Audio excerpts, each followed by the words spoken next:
करते हैं बड़ी खबर का। डूसू चुनाव के नतीजे आज घोषित होंगे। कल हुई थी चुनाव के लिए वोटिंग और आपको बताते चले कि एबीवीपी एनएसयूआई में कांटे की टक्कर है।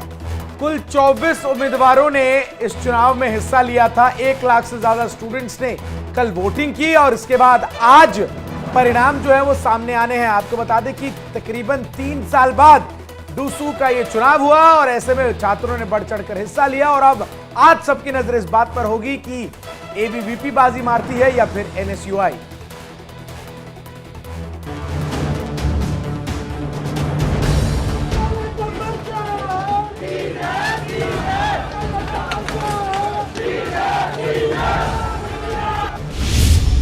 दिल्ली का दंगल, डूसू का कौन सिकंदर।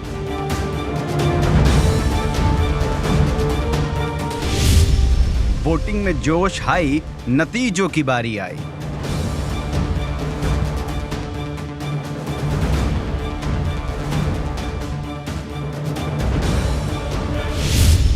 दिल्ली का युवा जोश, छात्र देंगे किसे बागडोर।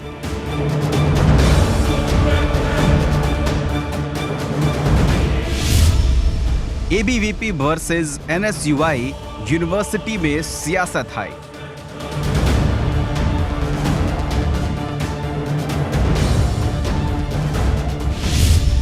सियासी रण 24 का दिल्ली दर्शन।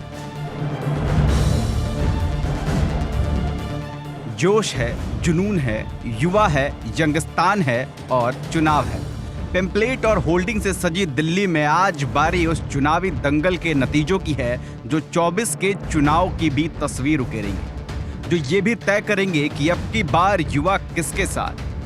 डूसू चुनाव में हुई वोटिंग में युवाओं ने बढ़ चढ़कर हिस्सा लिया, तो अब नतीजों का इंतजार दिल्ली समेत हर सियासी दल को है, क्योंकि दिल्ली की इन यूनिवर्सिटी से सियासत का वो संकेत निकलता है जो दिल्ली दरबार तक पहुंचाने का मादा रखता है।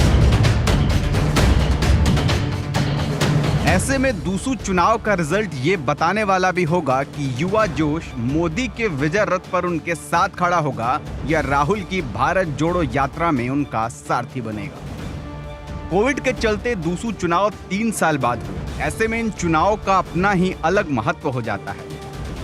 डूसू चुनाव के लिए 24 प्रत्याशियों के बीच मुकाबला है, जिनमें 8 उम्मीदवार प्रेसिडेंट पोस्ट के लिए, 5 वाइस प्रेसिडेंट के लिए और 6 सेक्रेटरी और 5 कैंडिडेट जॉइंट सेक्रेटरी के लिए चुनाव में खड़े हैं। इन प्रत्याशियों में 11 लड़कियां भी शामिल हैं। देश का केंद्र दिल्ली, देश की राजधानी दिल्ली और देश का दिल भी दिल्ली। इस दिल्ली में कोई भी बात छोटी नहीं होती। यही वजह है कि दिल्ली का छात्र संघ चुनाव भी किसी विधानसभा चुनाव से कम नहीं होता। तो ये भी जान लीजिए कि इस बार दिल्ली का यंगस्तान किन किन उम्मीदवारों पर अपना दांव लगाए हुए है। डूसू प्रेसिडेंट पोस्ट के लिए अखिल भारतीय विद्यार्थी परिषद यानी एबीवीपी की ओर से तुषार डेढ़ा और कांग्रेस की नेशनल स्टूडेंट विंग यानी एनएसयूआई की ओर से हितेश गुलिया आमने सामने हैं। वाइस प्रेसिडेंट के लिए भी जोश आजमाइश है। इस पद पर एबीवीपी से सुशांत धनखड़, एनएसयूआई से अभी दहिया एक दूसरे को चुनौती दे रहे हैं। सेक्रेटरी पद पर भी कांटे की टक्कर है। इस पद पर एबीवीपी की अपराजिता और एनएसयूआई की यक्षना शर्मा के बीच भीषण युद्ध है। तो जॉइंट सेक्रेटरी पद के लिए एबीवीपी के सचिन बैसला, एनएसयूआई से शुभम कुमार चौधरी अपनी ताल ठोके हुए हैं। दिल्ली के युवाओं ने वोट के जरिए अपना मन जाहिर कर दिया है, तो इन चुनाव के लिए खास इंतजाम भी किए गए। डूसू के चुनाव में 52 कॉलेज और डिपार्टमेंट के छात्रों ने वोट डाली। ये वोटिंग मॉर्निंग और इवनिंग क्लासेस में हुई। दिल्ली विश्वविद्यालय छात्र संघ चुनाव में डूसू प्रतिनिधियों के ईवीएम और कॉलेज और अन्य विभागों के प्रतिनिधियों के लिए बैलेट पेपर से मतदान हुआ। इंतजार खत्म होने वाला है। युवा सियासत उड़ान अपने पंखों को फैलाए आसमान को नाप रही है, तो राजनीति की धरा पर वो अंकुर भी फूटने वाला है जो देश का भविष्य तक तय करेगा। Bureau report, India daily live. और अब खबर पाकिस्तान से है, जहां पाकिस्तान